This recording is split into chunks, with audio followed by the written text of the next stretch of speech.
Boundaries. We hear a lot about them, and there are so many definitions of what a boundary is. The thing that I love about boundaries, and I feel like it's finally starting to get talked about, but not enough, is the fact that boundaries, when we say no to something, it gives us freedom to say yes to the things that are truly on our path. So for me, boundaries is really just all about picking your priorities. We get really excited about boundaries because it's so often thought of in this confinement period. Like I automatically think boundary, like fence, like block, when instead a boundary is really just like this loving kind of corridor with a door. And you get to walk in and out of the door. And it can expand, it can contract. But really, when you're practicing boundaries and you're staying true to your utmost self, that like true essence of listening to what you want, what you need, you're able to show up so much more. And it's that catch-22 that we so forget because we think by saying no, we're blocking life, when really by saying no, we can be opening life. Or a like, yes, and. No, and. Like, how about this instead? Like, boundaries don't have to be so harsh. And I think what you said about boundaries can get larger or smaller is so key. Mm-hmm. So know that the boundaries that you already have might have served you in the past, and maybe it's time to examine them from where you are at the present. Yes. You can change your boundaries. Yes. I've changed my boundaries a lot of times, and I hope I continue to, because we grow and we change, and our interactions, our situations change, our priorities. Allow that freedom, allow that movement. I always think of it like a chapter in our life, as so many things in our lives, right? And when you put boundaries into a chapter of your life, like that was the one that worked then, or the bazillion that worked then. And you also get to play with them. Does it work or does it not? And sometimes we find out by setting a boundary that's not actually the boundary we wanted, and we get to explore that more. So Sarah has this really cool little meditation for us on boundaries. So this practice is very simple. It's something that you can do in public. It's something that you can do in private. Anytime that you feel a little wishy-washy on your boundaries, give this a try. So boundaries, like we talked about, it's not just always saying no. Sometimes it is saying yes to things. And that's what this is all about. So what we're going to do is we're going to take one hand and have it be open, palm up to the sky. And this is all about receiving. Oh, yes. Just in case the view doesn't go to our bellies. And you can do it at your heart, either heart or stomach, wherever. Can I stand your heart? Yeah, yeah. And if you're in a meeting, do it under the table, right? And then the other hand, though, this hand is equally important. It's going to be in a stop sign. And this is our take no shit, but do no harm. So it's that combo, right? It's that strong boundary and that openness, that compassion combined. So just give it a try.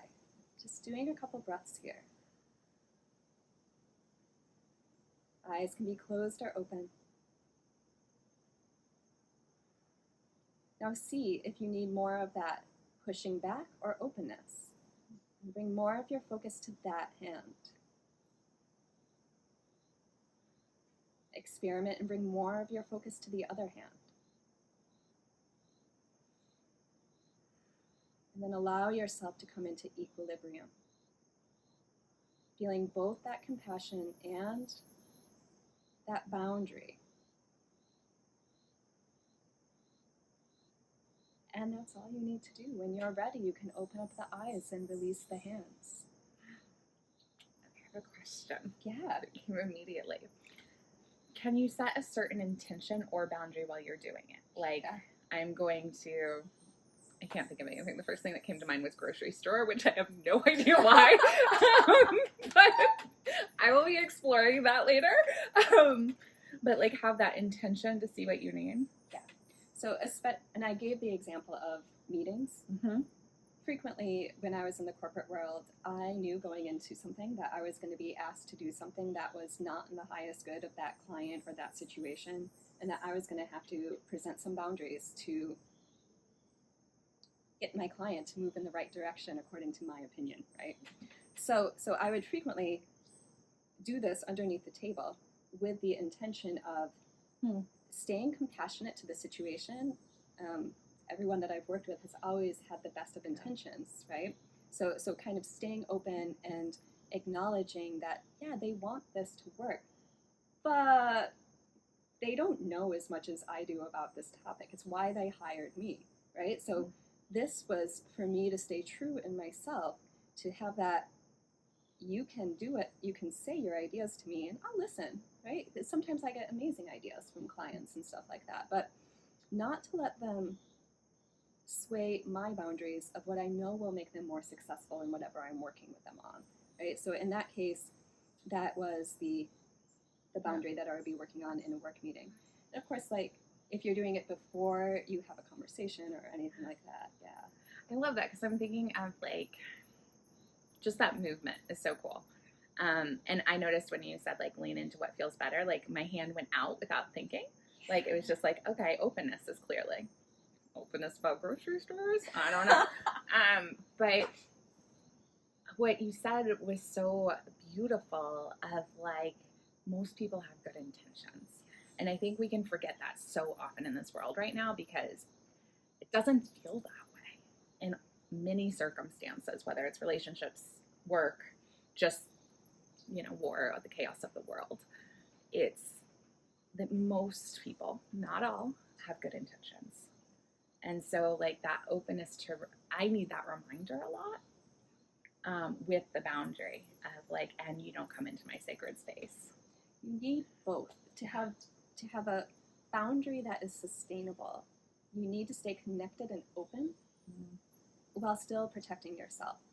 So I learned this from Elizabeth Lesser, and you would never expect Elizabeth Lesser to swear, right? But even her, when she taught me this meditation, she said it, right? She's like, take no shit, but do no harm. And it's that combination, that balance between the two. Love it. So we want you to try this and let us know how it goes. If you have any questions, when we start doing these tools, stuff can come up. Mm-hmm. And if you don't want to share it publicly, please message us. We would love to walk you through and help you out with what's going on, to know more.